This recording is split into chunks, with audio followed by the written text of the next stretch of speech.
ആളുകൾ ഇന്ന് പച്ചക്ക് റബ്ബല്ലാത്തവരെ വിളിച്ചു തേടുന്നത് അതൊരു ഇസ്ലാമികമായി പുണ്യമായ കാര്യമായി ഇന്ന് ആളുകൾ സ്വീകരിച്ചു കഴിഞ്ഞു.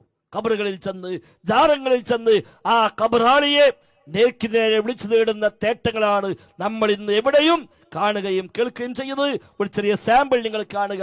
ഒരു മുസ്ലിം നേതൃത്വത്തിൽ പോയ ഒരു സിയാറത്ത് സംഘം ഒരു ഖബറുകൾ ചെന്ന് ആ ഖബറാളിയെ വിളിച്ചുകൊണ്ട് തേടുന്ന തനി ശിർക്കനാശയത്തെ സഹോദരന്മാരെ ഒന്ന് ശ്രദ്ധിക്കുക. നിങ്ങൾ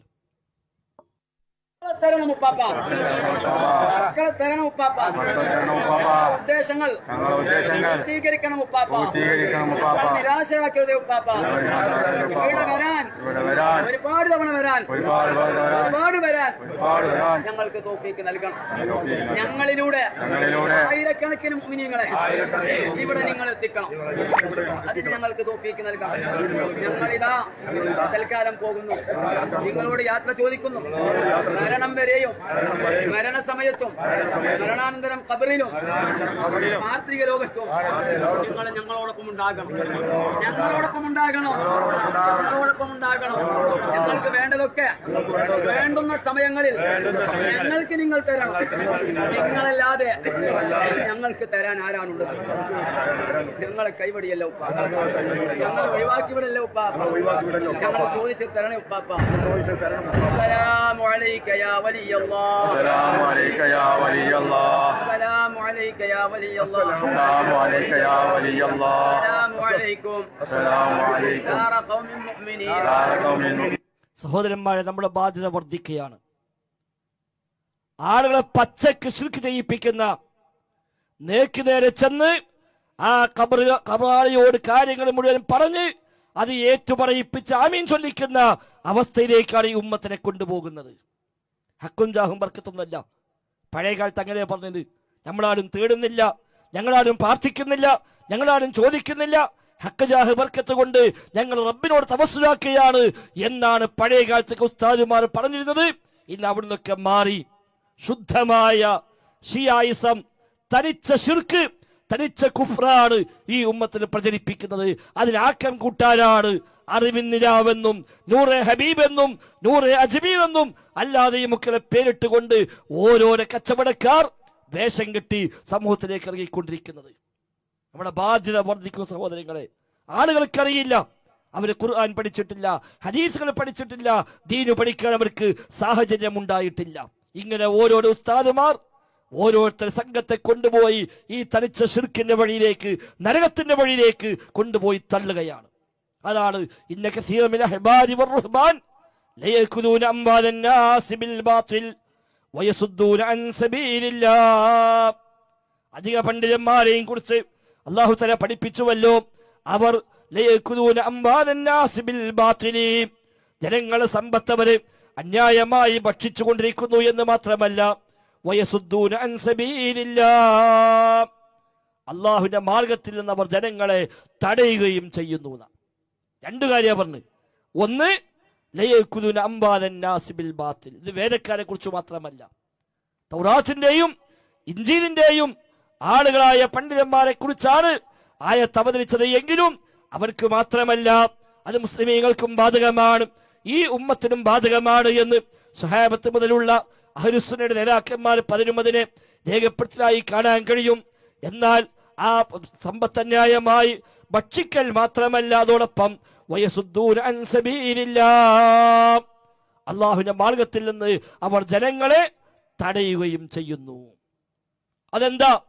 അല്ലാഹുവിന്റെ മാർഗത്തിൽ നിന്ന് അവർ ജനങ്ങളെ തടയുന്നു എന്ന് പറഞ്ഞാൽ ശരിയായ റബ്ബിന്റെ മാർഗമല്ല അവർ ജനങ്ങൾക്ക് പഠിപ്പിച്ചു കൊടുക്കുന്നത്. അതിനു പകരം അവർ അവരുടെ വഴിയിലേക്ക് ആളെ കൂട്ടാനാ പണിയെടുക്കുക. വ്യാഖ്യാനിച്ച ഖുർആൻ വ്യാഖ്യാതാക്കൾ, മുഫസ്സിറുകൾ രേഖപ്പെടുത്തി വെക്കുന്നു, ഈ ആളുകൾ ചെയ്യുന്ന പണി ഹുവ അഖ്ദുഹും മിൻ അംവാലി അത്ബാഇഹിം ദറാഇബ ബിസ്മിൽ കനാഇസ് വൽ ബിയഇ. യഹൂദികളും നസാറാക്കളുമായ പണ്ഡിതന്മാർ ചെയ്തു വെച്ചത് എന്താണെന്നോ, അവരെ അനുയായികളിൽ നിന്ന് വ്യത്യസ്തമായ പേരുകൾ അവർ പണം ഈടാക്കി. കനീസയുടെ പേരിൽ, ചർച്ചിന്റെ പേരിൽ, ആ ആരാധനത്തിന്റെ പേര് പറഞ്ഞുകൊണ്ട് അവർ ജനങ്ങളിൽ നിന്ന് പണം ഈടാക്കി. ആ നിലയ്ക്ക് അവർ ചൂഷണം ചെയ്തു. അതോടൊപ്പം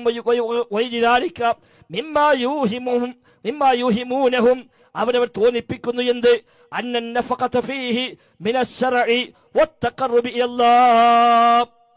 ഈ വഴിയിൽ ചെലവഴിച്ചു കഴിഞ്ഞാൽ അതൊക്കെ അള്ളാന്റെ മാർഗത്തിലാണ്, അള്ളാഹുവിലേക്ക് അടുക്കാനുള്ള വഴികളാണ് എന്നവർ പറഞ്ഞു കൊടുക്കുന്നു. വഹും യജ്മഊന തിൽക്കൽ അംവാൽ. എന്നിട്ട് ആ സമ്പത്തൊക്കെ അവർ ശേഖരിക്കുന്നു. കനീസയുടെ, ചർച്ചിന്റെ, പള്ളിയുടെ പേര് പറഞ്ഞുകൊണ്ടാണ് പണം വാങ്ങുന്നത്. പക്ഷേ ഈ പുരോഹിതന്മാരാണ്, മത നേതാക്കന്മാരാണ് അവയെല്ലാം അവസാനം അവർ ഒരുമിച്ച് കൂട്ടുന്നത്. മാത്രവുമല്ല വസദ്ദുഹും അൻ സബീലില്ലാഹ് ഹുവ ദീനുൽ ഇസ്ലാം വത്തിബാഇർ റസൂൽ. അല്ലാഹുവിന്റെ മാർഗ്ഗത്തിൽ നിന്ന് തടയുന്നു എന്ന് പറഞ്ഞാൽ ഇസ്ലാമിന്റെ വഴിയിൽ നിന്ന് അവർ ജനങ്ങളെ തടയുന്നു. വത്തിബാഇർ റസൂൽ, റസൂലിനെ പിൻപറ്റുന്നതിൽ നിന്ന് അവർ ജനങ്ങളെ തടയുന്നു. റസൂലിനെ പിൻപറ്റാനല്ല അവർ പ്രേരിപ്പിക്കുന്നത്. ആ വഴിയിൽ ഒഴിവാക്കിയിട്ട് തങ്ങളുടെ അനുയായികളായി തങ്ങളെ കൂടെ കൂടി തങ്ങൾക്ക് വേണ്ടി പണം ചെലവഴിച്ച് ഇങ്ങനെ പണം ചെലവഴിച്ചാൽ അതൊക്കെ വലിയ പുണ്യമാണ് എന്ന് വരുത്തി തീർത്തുകൊണ്ടാണ് അവർ ജനങ്ങളെ ഈ വഴിയിൽ ചൂഷണത്തിന് വിധേയമാക്കുന്നത് എന്ന് ഈ ആയത്ത് വ്യാഖ്യാനിക്കുന്ന ഖുർആൻ വ്യാഖ്യാതാക്കൾ രേഖപ്പെടുത്തി വെക്കുന്നു. അതല്ലേ സഹോദരങ്ങളെ നടന്നുകൊണ്ടിരിക്കുന്നത്? റബ്ബിന്റെ മാർഗത്തിൽ നിന്ന് തടയുക, തെറ്റായ വഴി അള്ളാന്റെ മാർഗമായി പരിചയപ്പെടുത്തുക, എന്നിട്ട് റബ്ബിൽ നിന്ന് തടഞ്ഞ് റബ്ബിന്റെ സൃഷ്ടികളിലേക്ക് മനുഷ്യന്മാരെ കൊണ്ടുപോവുക. അതോടൊപ്പം ബാത്തിലായ നിലക്ക്, അന്യായമായ നിലക്ക് ജനങ്ങളുടെ സമ്പത്ത് അവർ ഭക്ഷിച്ചു കൊണ്ടിരിക്കുന്നുവെന്നാണ് അള്ളാഹു തആല പഠിപ്പിച്ചത്. ആത്മാർത്ഥമായി ആലോചിക്കണേ. അറിവിന്നിലാവിന്റെ സംഘാടകനായ സഖാഫി അടക്കമുള്ള അതിന് കൂടെ കൂടുന്ന ആളുകളടക്കമുള്ളവർ ഈ ആയത്തൊന്ന് പരിശോധിക്കണേ. സൂറത്ത് തൗബയിലെ 34-ാമത്തെ വചനമാണ്. ഒന്ന് മറിച്ചു നോക്കുക, ഖുർആനിൽ ആയത്തുണ്ടോ? സൂറത്ത് തൗബ എടുക്കുക, 34-ാമത്തെ ആയത്തെടുക്കുക. ഏതെങ്കിലും ഉസ്താദിനോട് ചോദിക്കുക, ഉസ്താദേ ഈ ആയത്തിന് അർത്ഥം പറഞ്ഞു തരാമോ? ആ ആയത്തിന് അർത്ഥം ഒന്ന് ആലോചിക്കുക.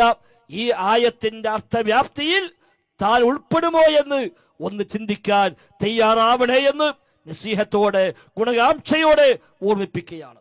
റഹ്മാനായ റബ്ബിന്റെ മാർഗത്തിലേക്കല്ല ആളെ കൂട്ടുന്നത്, തനിക്ക് ലാഭമുണ്ടാക്കാൻ. ഉലമാഉദ്ദുന്യ എന്ന് പറഞ്ഞ ദുനിയാവിന് വേണ്ടി പണിയെടുക്കുന്ന പണ്ഡിതന്മാരായി മാറല്ല.